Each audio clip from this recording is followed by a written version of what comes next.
सोचिए दोस्तों, एक नई नवेली दुल्हन जिसने अभी अभी 7 फेरे लिए हैं, जिसके हाथों की मेहंदी अभी तक फीकी नहीं पड़ी, लाल सुर्ख जोड़े में सजी गहनों से लदी हुई, लेकिन उसके चेहरे पे मुस्कान का नामो निशान तक नहीं है।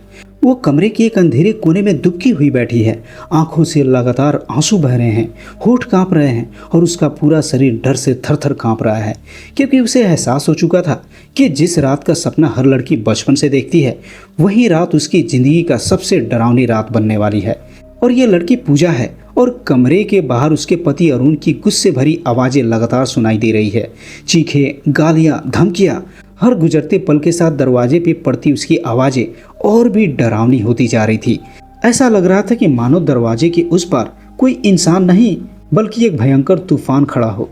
और पूजा जानती थी कि जैसे ही ये दरवाज़ा खुलेगा उसकी ज़िंदगी पहले जैसी कभी नहीं रहेगी। लेकिन दोस्तों, ये कहानी हमेशा इतनी डरावनी नहीं थी। कुछ ही घंटे पहले यही पूजा अपने नए जीवन के सपने में खोई हुई थी। उसे क्या पता था कि खुशियों से ये शुरू हुआ सफ़र कुछ ही घंटों में उसकी ज़िंदगी का सबसे बड़ा डर बन जाएगा। कुछ ही घंटे पहले शादी का मंडप सजा हुआ था। चारों तरफ रोशनी, हंसी, खुशियाँ। पंडित जी मंत्र पढ़ रहे थे। अरुण प्यार से पूजा को देख रहा था और जब उसने पूजा की मांग में सिंदूर भरा तो पूजा की आंखों में चमक आ गई थी। उसे लगा कि बस अब जिंदगी खूबसूरत होने वाली है। एक नया घर, नया परिवार और एक ऐसा इंसान जो उसे हमेशा खुश रखेगा। लेकिन दोस्तों, किसे पता था कि वहीं उसकी ज़िंदगी का सबसे डरावना दिन बन जाएगा। तभी धड़ाम से कमरे का दरवाज़ा खुलता है और उन गुस्से में अंदर आता है। उसकी आंखें लाल होती है, चेहरे पे ऐसा गुस्सा जैसे सामने कोई दुश्मन खड़ा हो। वो पूजा को घूरते हुए कहता है, क्या बोला था तूने? तबीयत खराब है, मुझे मना करेगी? इतनी हिम्मत कैसे हुई तेरी?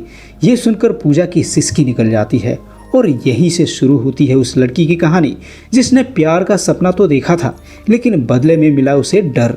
हर लड़की की तरह पूजा ने भी सपने देखे थे, छोटे छोटे लेकिन बहुत प्यारे सपने। एक ऐसा पति जो उसे समझे, उसकी इज्जत करे, उसका दोस्त बने। जब अरुण का रिश्ता आया तो उसे लगा कि भगवान ने उसकी सुन ली। अरुण पढ़ा लिखा था, स्मार्ट था, बात करने का तौर तरीका भी बहुत अच्छा था। पहली मुलाकात से लेकर शादी तक वो पूजा का इतना ख्याल रखता था कि पूजा को सच में उससे प्यार होने लगा था। उसे लगता था यही वो इंसान है जिसके साथ मैं पूरी जिंदगी बिताऊंगी। पूजा भी कोई कमज़ोर लड़की नहीं थी। उसने पढ़ाई की थी, अपने सपने थे, अपने विचार थे। उसे यकीन था कि उसका पति उसकी उड़ान में साथ देगा। और जब वो अपने ससुराल पहुंची तो उसका भरोसा और बढ़ गया। बड़ा घर था, इज्जतदार परिवार था। ससुर जी मशहूर लेखक थे। जेठानी कमलेश पूरे घर को संभालती थी। हर तरफ संस्कार और आदर्शों की बातें होती थी। पूजा सोचती थी कि मैं कितनी खुदकिस्मत हूँ। फिर आया विदाई का पल। माँ बाप से बिछड़ते समय उसकी आंखों में आंसू थे, लेकिन दिल में सुकून था, क्योंकि उसे लग रहा था कि वो प्यार भरे घर जा रही है। तभी अरुण ने उसका हाथ पकड़कर कहा, तुम सिर्फ घर बदल रही हो पूजा, जिंदगी नहीं। मैं तुम्हें हमेशा खुश रखूंगा। लेकिन दोस्तों, कुछ वादे ऐसे होते हैं जो सुनने में बहुत खूबसूरत लगते हैं, लेकिन बाद में वही सबसे बड़ा धोखा बन जाते हैं। पूजा ने उस वक्त अरुण की आंखों में देखकर भरोसा कर लिया। उसे क्या पता था कि कुछ घंटों बाद ही वही आंखें उसे जिंदगी भर का दर्द देने वाली है। फिर आई वो रात जिसका हर दुल्हन इंतजार करती है, मतलब सुहाग रात। पूजा थोड़ी नर्वस थी, थोड़ी शर्मीली थी, लेकिन खुश थी, बहुत खुश। मगर एक समस्या थी। कई दिन की शादी की भागदौड़ ने उसकी तबीयत बिगाड़ दी थी। उसे तेज बुखार था, पूरा शरीर दर्द से टूट रहा था। वो मुश्किल से खुद को संभाल पा रही थी। तभी अरुण कमरे में आया, धीरे धीरे उसके पास बैठा और करीब आने लगा। पूजा ने हिम्मत जुटाई और बहुत प्यार से कहा, प्लीज़, मेरी तबीयत बहुत खराब है, आज नहीं। उसे पूरा भरोसा था कि अरुण समझ जाएगा, आखिर वो उससे प्यार करता था। लेकिन दोस्तों, अगले ही पल कुछ ऐसा हुआ जिसने उसने कभी कल्पना भी नहीं की थी। अरुण का चेहरा अचानक बदल गया, जैसे कोई मुखौटा उतर गया हो। वो प्यार, वो नरमी, सब गायब। उसकी जगह कोई और ही था। जिद, गुस्सा और एक डरावनी हक जताने वाली सोच। उसने ठंडी आवाज में कहा, हमारी शादी हो चुकी है। बस इतना ही। उस एक लाइन में प्यार नहीं था, समझ नहीं थी, सिर्फ हुक्म था, जैसे सिर्फ अधिकार जताना था। पूजा बार बार मना करती रही, रोती रही, समझाती रही, अपनी खराब तबीयत का हवाला देती रही। उसके लिए पूजा की ना का कोई मतलब नहीं था। और उसी रात पूजा के सारे सपने टूट गए, एक एक करके बेरहमी से। अगली सुबह जब सूरज की रोशनी कमरे में आई तो बाहर नया दिन शुरू हुआ था, लेकिन पूजा की दुनिया में अंधेरा उतर चुका था। वो रो रही थी, टूटी हुई थी और सदमे में थी। और सबसे दर्दनाक बात, अरुण ऐसे बर्ताव कर रहा था जैसे कुछ हुआ ही ना हो। उसने बड़ी आसानी से कहा कि मैं तुम्हारा पति हूँ, ये मेरा हक है, शादी के बाद ऐसा ही होता है। लेकिन दोस्तों, कभी कभी कुछ शब्द चाकू से भी ज़्यादा गहरा घाव देते हैं। पूजा का दर्द फट पड़ा। वो रोते हुए चिल्लाई, ये हक नहीं है, तुमने मेरे साथ गलत किया है। ये सुनते ही अरुण चौंका जरूर, लेकिन शर्मिंदा नहीं हुआ, उल्टा उसका अहंकार जाग गया। वो गुस्से से चीख पड़ा, अगर इतना ही गलत लगता है तो जाओ सबको बता दो। और फिर उसने पूजा को कमरे से बाहर धक्का दे दिया। रोती हुई पूजा बाहर आ गई। उसके कदम लड़खड़ा रहे थे, दिल जोर जोर से धड़क रहा था। और तभी उसकी नज़रें कमलेश पे पड़ी। वो कुछ और औरतें से बातें कर रही थी और पूजा ने उनकी बातें सुन ली। कमलेश कह रही थी कि औरतें हादसों से उतना नहीं डरती जितना अपनी इज्जत का तमाशा बनने से डरती है। बस ये सुनकर पूजा वहीं जम गई। उसके दिमाग में जैसे हजारों बातें एक साथ घूमने लगी थी। अगर उसने सच बोला तो क्या उस पर कोई यकीन करेगा, या फिर लोग उसे ही दोष देंगे, उसका मजाक उड़ाएंगे और उसी की बदनामी होगी। और यहीं उसने चुप रहने का फैसला कर लिया, सब कुछ सहने का फैसला। उसे लगा शायद समय के साथ सब कुछ ठीक हो जाएगा। लेकिन दोस्तों, उसे क्या पता था कि अगली खौफ अब तो उसकी जिंदगी में कदम रखने वाला था। धीरे धीरे बढ़ता हुआ डर, दिन गुजरते गए। पूजा हर रोज उम्मीद करती थी कि आज अरुण को अपनी गलती समझ आएगी, शायद वो माफ़ी मांगेगा, शायद बदल जाएगा। लेकिन ऐसा कुछ नहीं हुआ, उल्टा हालात और ख़राब होते गए।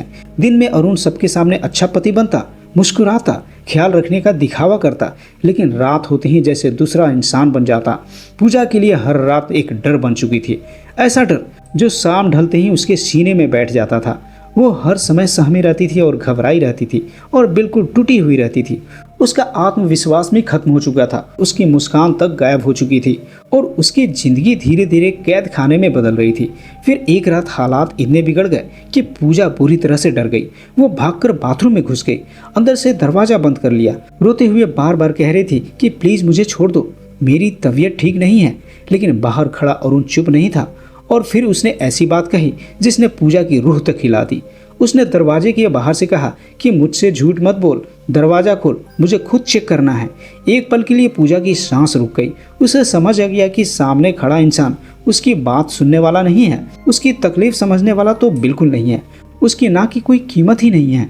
वो पूरी तरह अकेली पड़ चुकी थी, बिल्कुल एकदम डरी हुई और टूटी हुई। और उसी डर, भयंकर और निराशा में उसका दिमाग काम करना बंद कर दिया। उसे कुछ समझ ही नहीं आया कि क्या करे। उसने एक ऐसा कदम उठा लिया जो उसकी जिंदगी को हमेशा के लिए बदलने वाला था। उसने अपनी कलाई काट ली बाथरूम के अंदर ही। और यही कहानी एक ऐसे मोड़ पे पहुंचती है जहां दर्द, डर और इंसाफ की लड़ाई अब बस शुरू होने वाली थी।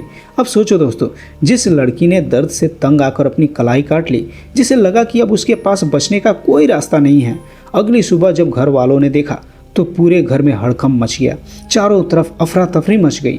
कोई डॉक्टर को फ़ोन कर रहा था, कोई गाड़ी निकाल रहा था, और पूजा वो बस चुप थी, एकदम चुप, जैसे उसकी आवाज़ कहीं खो गई हो। उसे तुरंत अस्पताल ले जाया गया। वहाँ सब लोग उसकी चोटों की बातें कर रहे थे, लेकिन कमलेश की नज़र किसी और चीज़ पर ही थी। उसने पूजा की आंखें देखी, वो आंखें जो कुछ दिन पहले सपनों से भरी हुई थी, लेकिन आज बिल्कुल खाली थी। न आंसू, न शिकायत, बस एक गहरी वीरानी। या फिर सच कहूँ तो दोस्तों, उसे देखकर कमलेश का दिल घबरा गया। उसे लगने लगा कि मामला सिर्फ एक छोटी सी पारिवारिक लड़ाई का नहीं है, कुछ बहुत बड़ा छिपा हुआ है। अस्पताल के कमरे में कमलेश बार बार पूजा से पूछती रही कि मुझे सच बता, आखिर क्या हुआ है। पहले तो पूजा कुछ नहीं बोली, वो बस चुपचाप बैठी रही। लेकिन जब इंसान बहुत ज़्यादा दर्द सह लेता है ना, तो एक समय ऐसा आता है जब उसके अंदर का बांध टूट जाता है। और फिर पूजा रो पड़ी, फूट फूट कर रो पड़ी। उसने अपनी सुहाग रात से लेकर अब तक पूरा सच बता दिया। हर दर्द, हर डर, हर वो रात जिसे याद करके भी उसकी रूह कांप रही थी। अब सोचो दोस्तों, उस वक्त पूजा क्या उम्मीद कर रही होगी? शायद एक गले लगाने की, शायद किसी अपने की सहारे की, शायद किसी की यह कहने की कि डर मत, मैं तेरे साथ हूँ। लेकिन जो हुआ, उसने पूजा को अंदर से तोड़ दिया। कमलेश ने अचानक एक जोरदार थप्पड़ उसके चेहरे पे मार दिया। इसके बाद तो पूजा एकदम सन्न रह गई। उसके आंसू रुक ही नहीं रहे थे। उसे समझ ही नहीं आ रहा था कि आखिर ये क्या हुआ है। कमलेश गुस्से में थी, बहुत गुस्से में। लेकिन वो गुस्सा अरुण पर नहीं था, वो गुस्सा सच पर था, उस सच पर जिसे वो मानना ही नहीं चाहती थी। और दोस्तों, कभी कभी इंसान इतना सालों तक एक सोच में जीता है कि उसे गलत चीज़ भी सही लगने लगती है। कमलेश भी उसी सोच में पली बढ़ी थी। उसके लिए घर की इज्जत सबसे ऊपर थी।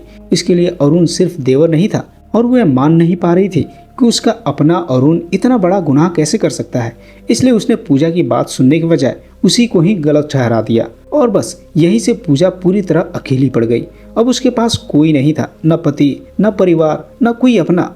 जिस घर को अपने सपनों का महल समझा था वो एक पिंजरा बन चुका था और जिस इंसान पर उसने सबसे ज्यादा भरोसा किया था वो उसकी जिंदगी का सबसे डर बन चुका था। दिन गुजरते गए लेकिन पूजा की हालत बिगड़ती चली गई।